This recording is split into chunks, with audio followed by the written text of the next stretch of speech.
Hi friend, welcome to চন্দ্রিমার রান্নাঘর। আমার রকমারি রান্না খেতে ইচ্ছে করলে ইউটিউবে গিয়ে লিখুন চন্দ্রিমার রান্নাঘর আর সাবস্ক্রাইব করে রাখুন আমার চ্যানেল।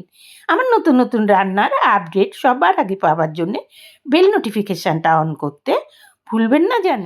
আজকে দেখো বন্ধুরা, কাসুন্দি পাবদা রান্না করব। কাসুন্দি পাবদার জন্য দেখো লাগবে আমার 3টে কাঁচা লঙ্কা, তবে ঝালটা তোমরা তোমাদের মতো করে দিও। আর এখানে দেখো 1 চামচ, 4 চামচের 1 চামচ কালো জিরে আছে। লবণটা তোমরা স্বাদ মতো দেবে, হলুদটা পরিমাণ মতো দেবে। আর এর সাথে আমার লাগবে কাসুন্দি, যেহেতু আমি পাবদা কাসুন্দি করব তাই এটা কাসুন্দি। আর এখানে নিলাম কাসুন্দি। কাসুন্দি দেখো এই যে এতটা। পাবদা কাসুন্দির জন্য এখানে নিয়ে নিয়েছে এই যে পাবদা মাছ। দেখো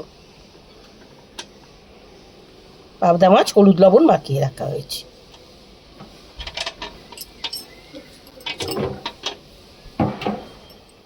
এবারে মাছ ভাজার জন্য কড়া চাপিয়ে দিয়েছি।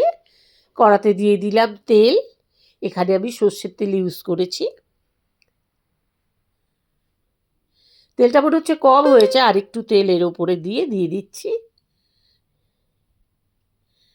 তেলটা গরম হয়ে গিয়েছে, তেলের ওপর দিয়ে দেখুন ধোঁয়া ছেড়েছে। এবার এক এক করে এর মধ্যে আমি পাবদা মাছগুলো দিয়ে দেব। পাবদা মাছগুলো হলুদ লবণ মাখিয়ে রেখেছিলাম আগেই। এপার ওপার উল্টিয়ে মাছগুলোকে ভেজে দেবো, কিন্তু মাছটা এমনভাবে ভাজতে হবে মাছটা যাতে খুব কড়া না হয়ে যায়। মাছটা আলতো ভাজা হবে, আবার কড়াও হবে না। এই রকম করে আমি এক এক করে যতটা মাছ আছে সব মাছগুলোকে ভেজে নিচ্ছি। এক এক করে পাবদা মাছগুলো এর মধ্যে দিয়ে দিলাম। 4টে করে পাবদা মাছ ভেজে নেব, যাতে পাবদা মাছ ভেঙে ভেঙে না যায়। যত চাপাচাপি হবে মাছটা কিন্তু ভেঙে যাবে। সব মাছগুলো ভাজা হয়ে গেলে মাছগুলো উল্টিয়ে পাল্টিয়ে ভেজে দিয়ে মাছগুলো তুলে দিয়ে এবার দিয়ে দিচ্ছি ফোড়ন। 1/2 চামচ কালো জিরে, 3টে কাঁচা লঙ্কা। এবার ফোড়নটা দিয়ে একটু নাড়াচাড়া করে ফোড়নটাকে ভেজে নেব।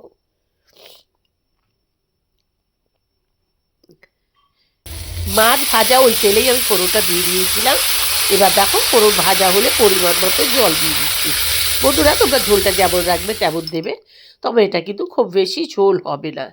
আর এখানে দেখো কাসুন্দির মধ্যে অল্প জল দিয়ে ভালো করে নেড়ে টেড়ে এটা দিয়ে দিচ্ছি।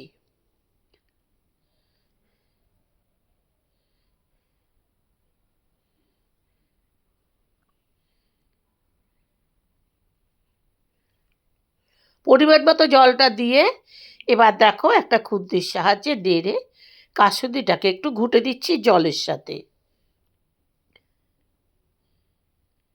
এবার গ্যাসের ফ্লেম হাই করে দিলাম।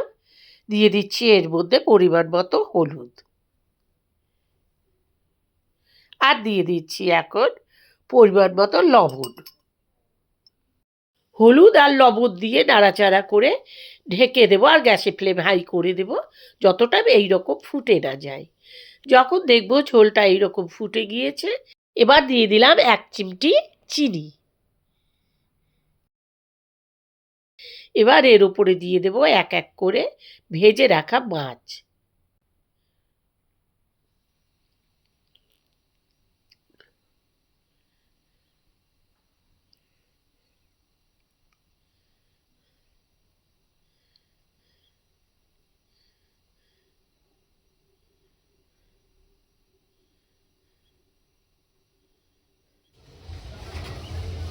এক এক করে সবটা মাছ এর মধ্যে দিয়ে এবার ঢেকে রাখবো 5 মিনিটের জন্যে, যত টাইম ঝোলটা ফুটে স্বাদ না চলে আসে। আবার একবার ঢেকে দেব।